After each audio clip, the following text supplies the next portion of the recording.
सहकार प्रणाम। सहकार साथियों, जैसा कि हम सहकारी समितियों में प्रबंध कमेटी के चुनाव की प्रक्रिया के बारे में चर्चा कर रहे थे,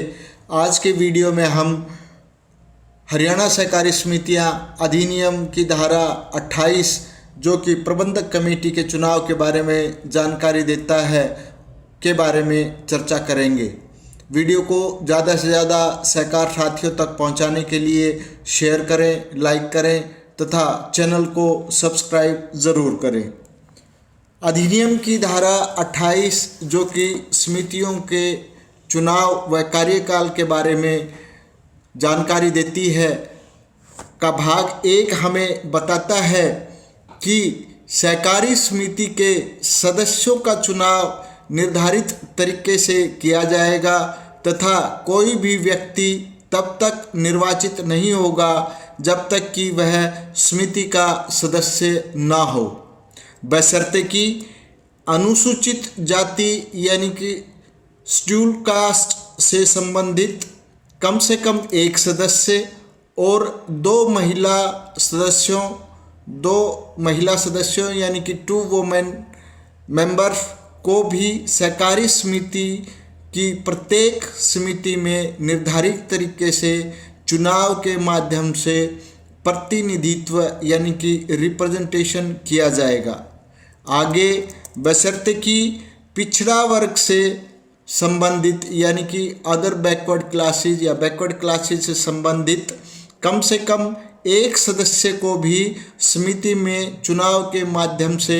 प्रतिनिधित्व यानी कि रिप्रेजेंटेशन किया जाएगा यदि उनकी संख्या निर्धारित तरीके से सोसाइटी के कुल सदस्यता का 10% या अधिक है। अगर सोसाइटी के कुल सदस्यों की संख्या के 10% या उससे अधिक की संख्या अगर ओबीसी मेंबर्स हैं तो उनके लिए एक सदस्य का चुनाव के माध्यम से प्रतिनिधित्व किया जाएगा। यहाँ यह स्पष्ट है कि महिला, अनुसूचित जाति एवं पिछड़ा वर्ग बारे प्रतिनिधित्व यानी कि रिप्रेजेंटेशन शब्द का प्रयोग किया गया है, न कि रिजर्वेशन यानी कि आरक्षण शब्द का, जिससे स्पष्ट है कि चुनाव प्रक्रिया दौरान यदि महिला, अनुसूचित जाति एवं पिछड़ा वर्ग बारे प्रतिनिधित्व यानी कि रिप्रेजेंटेशन होता है तो रिजर्वेशन है, वरना नहीं है। प्राय देखने में आया है कि प्राथमिक समितियों के चुनाव में यदि महिला, अनुसूचित जाति एवं पिछड़ा वर्ग द्वारा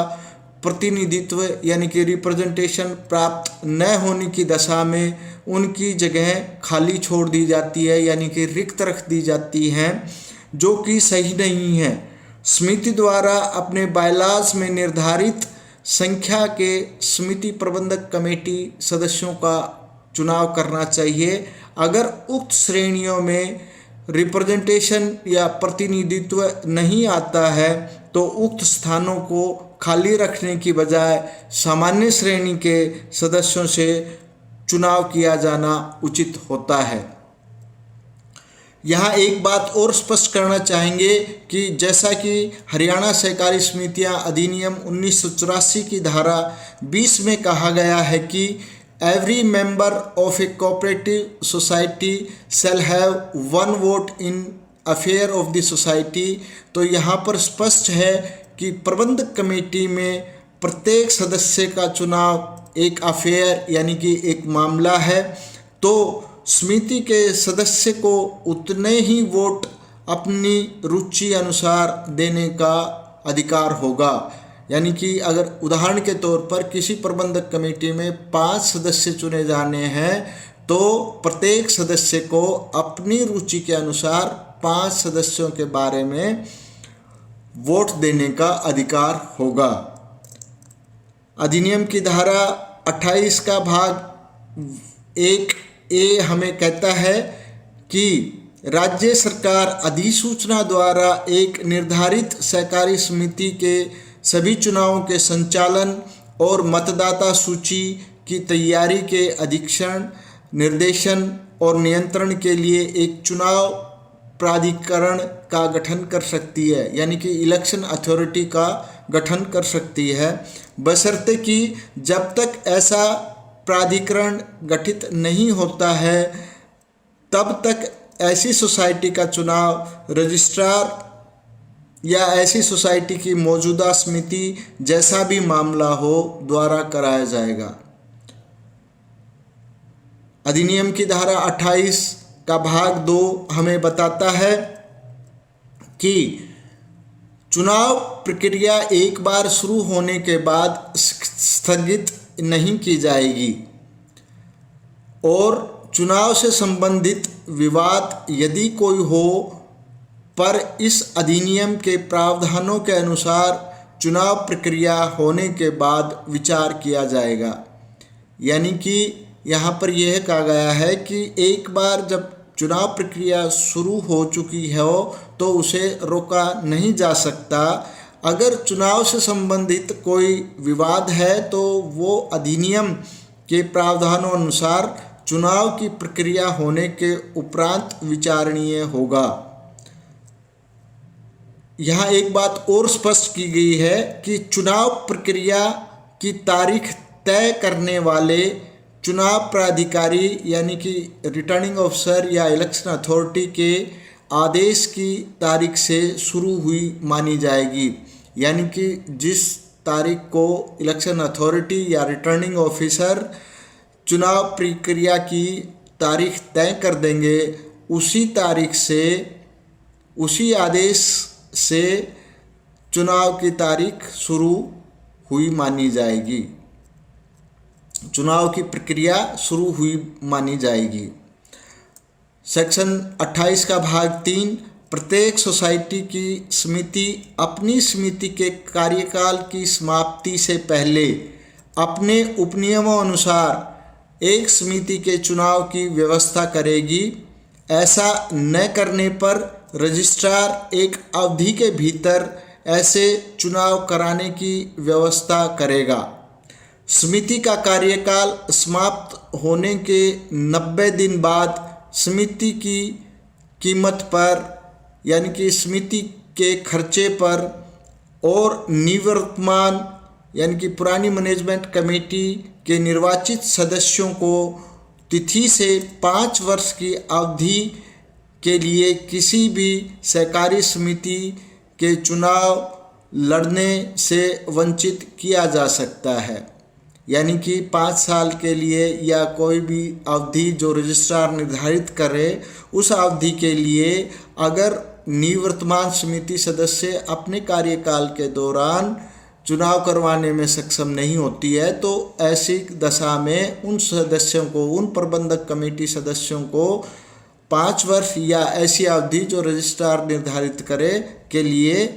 किसी भी सहकारी समिति के चुनाव लड़ने के लिए वंचित किया जा सकता है, डीबार किया जा सकता है, किया जाएगा। निवर्तमान समिति के कार्यकाल की समाप्ति बशर्ते कि रजिस्ट्रार द्वारा ऐसा कोई आदेश तब तक पारित नहीं किया जाएगा जब तक कि सुनवाई का अवसर नहीं दिया गया हो। यानी कि ये डीबार का जो आदेश है वो तब तक पारित नहीं किया जाएगा जब तक कि रजिस्ट्रार पूर्व प्रबंधक कमेटी या निवर्तमान प्रबंधक कमेटी को सुनवाई का मौका प्रदान न कर दे। सेक्शन 28 का भाग 4, समिति जब तक कि रजिस्ट्रार द्वारा पहले ही अधिक्रमण न कर दिया जाए, चुनाव की तारीख से 5 साल की अवधि के लिए पद धारण करेगी और पदाधिकारियों का कार्यकाल समिति के कार्यकाल के साथ ही समाप्त होगा। यानी कि यहाँ पर कहने का अभिप्राय यह है कि समिति की प्रबंधक कमेटी का कार्यकाल 5 वर्ष होगा, बशर्ते कि इस बारे में रजिस्ट्रार द्वारा कोई अधिक्रमण न किया गया हो, सुपरसेंशन न किया गया हो। और समिति के पदाधिकारियों का भी कार्यकाल समिति के कार्यकाल के साथ ही समाप्त होगा, बशर्ते कि उपनियमों में किसी बात के बावजूद समिति चुनाव द्वारा समिति में आकस्मिक रिक्ति भर सकती है। यानी कि कैजुअल वैकेंसी अगर कोई रेज हो जाती है तो उसको समिति चुनाव द्वारा भर सकती है यदि समिति का कार्यकाल उसके मूल कार्यकाल के आधे से अधिक हो, या सहविकल्प द्वारा यानी को ऑप्शन द्वारा यदि समिति का कार्यकाल उसके मूल कार्यकाल के आधे से भी कम हो। जैसा भी मामला हो, सदस्यों को उसी वर्ग में से जिसके संबंध में आकस्मिक रिक्ति यानी कि कैजुअल वैकेंसी उत्पन्न हुई है, यानी कि जिस श्रेणी के सदस्य के त्यागपत्र अथवा निष्कासन या किसी भी दशा के कारण कोई वैकेंसी अगर क्रिएट हो जाती है प्रबंधक कमेटी में, तो उस दशा में उसी वर्ग के व्यक्ति से वो कैजुअल वैकेंसी भरी जाएगी, बशर्ते कि प्राथमिक, केंद्रीय और शीर्ष दुग्ध उत्पादक सहकारी समिति का कार्यकाल ऐसी समितियों के उपनियमों में निर्दिष्ट होगा। यहाँ पर जो हमारी प्राइमरी मिल्क प्रोड्यूसर्स सोसाइटीज़ हैं, सेंट्रल मिल्क प्रोड्यूसर्स सोसाइटीज़ हैं और अपेक्स मिल्क प्रोड्यूसर्स सोसाइटीज़ हैं, उनका कार्यकाल प्रत्येक समिति के उपनियमों में निर्दिष्ट किया गया है। सेक्शन 28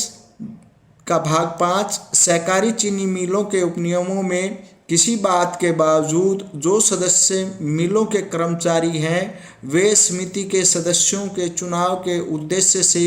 एक अलग क्षेत्र का गठन करेंगे। यदि ऐसा कोई सदस्य निर्वाचित नहीं हुआ है तो समिति के सदस्य ऐसे एक सदस्य को सहयोजित करेंगे। यदि ऐसा कोई सदस्य समिति के सदस्य के रूप में निर्वाचित या सहयोजित नहीं किया गया है तो रजिस्ट्रार ऐसे किसी सदस्य को समिति के सदस्य के रूप में नामित कर सकता है। यह क्लॉज सिर्फ हमारी जो कोऑपरेटिव शुगर मिल्स हैं उन्हीं के लिए लागू है, ये प्राइमरी कोऑपरेटिव सोसाइटीज़ के लिए लागू नहीं है। सेक्शन 28 का भाग 6 कोई भी व्यक्ति किसी भी समय 2 से अधिक प्राथमिक सोसाइटीज़ यानी कि प्राइमरी सोसाइटीज़, एक केंद्रीय सोसाइटी और एक शीर्ष सोसाइटी की समिति का सदस्य नहीं होगा। यानी कि कोई भी व्यक्ति किसी भी समय 2 प्राइमरी सोसाइटी, एक केंद्रीय सोसाइटी यानी कि सेंट्रल सोसाइटी और एक अपेक्स सोसाइटी की समिति का सदस्य नहीं होगा। यहाँ पर 2 या 2 से अधिक जो कोऑपरेटिव सोसाइटीज़ के सदस्य हैं जिनका ऑब्जेक्टिव एक ही तरह का नहीं है, उनके बारे में ये बात स्पष्ट की गई है कि भिन्न भिन्न ऑब्जेक्टिव्स की समिति के सदस्यों में वो 2 से अधिक प्राइमरी सोसाइटीज़, एक सेंट्रल सोसाइटी और एक अपेक्स समिति का सदस्य नहीं होगा, बशर्ते कि इस उपधारा में कुछ भी धारा 29 की उपधारा 1 के तहत नामांकित सदस्य पर या किसी अन्य शीर्ष या केंद्रीय समिति में सेवा करने के लिए नामित किसी शीर्ष या केंद्रीय समिति के सदस्य पर लागू नहीं होगा। जैसा भी मामला हो, उनके उपनियमों के अनुसार, उनके उपनियमों के प्रावधानों के अनुसार ही यह जो सेक्शन 6 है, सेक्शन 28 का भाग 6 है, वो लागू होगा। ये मूलतः जो सेक्शन 29 नॉमिनेशन के बारे में है, नामांकित सदस्य के बारे में है, उनके बारे में यहाँ पर बताया गया है। यहाँ हम सहकार साथियों को बताना चाहेंगे कि चुनावी जो प्रक्रिया है वो बहुत ही सेंसिटिव मुद्दा है, बहुत ही सोच समझकर कार्य करने की प्रक्रिया है। तो अतः इसमें नियम, अधिनियम और उपनियमों की अनुपालना सुनिश्चित करें। आगे हम इसी प्रक्रिया के बारे में अपनी चर्चा जारी रखेंगे। आप हमसे जुड़े रहें। वीडियो को ज़्यादा से ज़्यादा सहकार साथियों तक पहुंचाने के लिए शेयर करें, लाइक करें तथा चैनल को सब्सक्राइब अवश्य करें। धन्यवाद। जय हिंद, जय सहकार।